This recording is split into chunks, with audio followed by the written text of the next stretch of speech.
What other trends do you think brands should be considering going forward in 2021? Are there things that you're seeing, trends, best practices, even technology that brands are asking for, or even if they're not, they should be considering to help them with their customer engagement, customer loyalty strategies? I believe that partnerships would be a big trend going forward. I also think there'll be more use of AI and machine learning. But brands are, consumers are also expecting a human touch. So there's this balance brands have to make, by using those chatbots versus your actual human customer service agents, as an example. But really, maintain that balance of technology and human going forward. And the other thing I feel which brands are going to keep in mind is how to future-proof their loyalty programs, because something like this happened now, but fingers crossed it doesn't happen again. But you do have to prepare yourself, keep those checks in place, so you're just easy to change course when you need to. And I think in terms of the trends that I would say, there's a couple of things here. There's no question that loyalty is, as customer loyalty programs are extending from beyond, from points for purchase, transactional based programs. And I actually think we're going to see many more completely non-traditional brands coming into customer loyalty programs because of a lot of this disruption in ad tech. So you're going to see more people like Vans that are running programs which are 100% experiential. They're not about discounts. They're about giving a framework for people to get closer to the brand and have great experiences and connect. That's going to be a big thing moving forward, I believe. People are going to be looking at experiential loyalty and wanting to dive in and get those direct-to-consumer relationships. We've talked about some of this stuff, but I'll just, reiterate a few of them. So, number one is anytime you can get to a one-to-one personalized experience, that's going to play a pivotal role as we move from today forward. Like anything that you as a consumer expect with your favorite retailer, favorite brand, should feel as personalized as possible moving forward. And investments in making that a reality are going to pay off, today and tomorrow as we go on. I think, from that perspective, the ability for marketers to be able to achieve that through automation, enabling the ability for the marketer to focus on specific outcomes like increasing share of wallet, or driving additional visits from a specific group of members without cannibalizing existing behavior, because they're using technology to enable them to really see who their customers are, how they can target, how they can automate that process. I think that's going to be really interesting. Right. I think everybody talks about this concept of unifying customer data. That's really important, I think, and that really plays into the conversation earlier about zero-party data.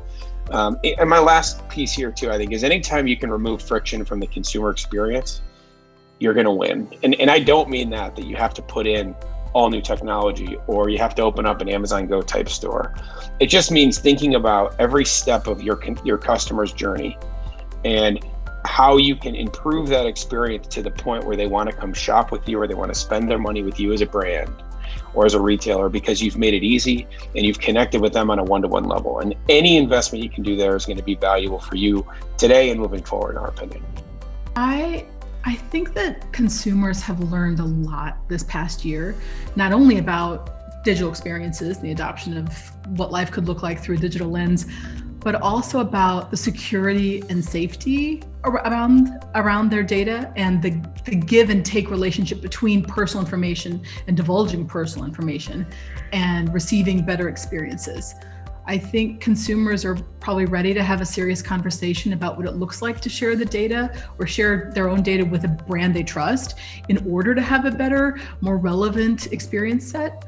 And I also expect that companies who have spent time preparing for this conversation, discussing how they can be stewards of their customers' data, and how they offer high perceived value experiences and conveniences in exchange for the data, are ultimately going to be much better positioned to serve the customers and also secure long-term success.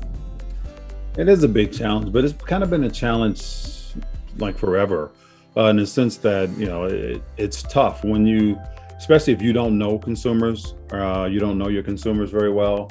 you start a loyalty program and the only thing you know about them is since they joined a loyalty program. Well, the only thing you know about the individual specifically is since they joined a loyalty program. You can do personas, you can do research, and you can cast 2,000 responses over 2 million customers and say it's statistically significant or valid and run with that. But that's, that doesn't really mean that you know Mark or you know Carlos. So the way I like to look at it is behavioral change. So if we know what she, he, they did prior to the message or the program or the offer or whatever it is, and then what they did as a result of the message, the program, and the offer, to me, that's the best way of understanding and doing analysis and tracking. We like to see positive shifts in behaviors. We like to, sometimes if we don't know what they've done before, we look at what program members do versus non-program members. But it might just be the best customers joining the loyalty program. You could try to debunk that. But then there's the tried and true measures of tracking metrics like order frequency, AOV, lifetime value, which I already mentioned before. And there's just, so those are certain things. Now there's also the measures of which a lot of my colleagues get into is, emotional measurement. They sense they have a better emotional connection with the brand, the brand providing better experiences that drive heightened emotions and affinity and loyalty. Those are a little softer.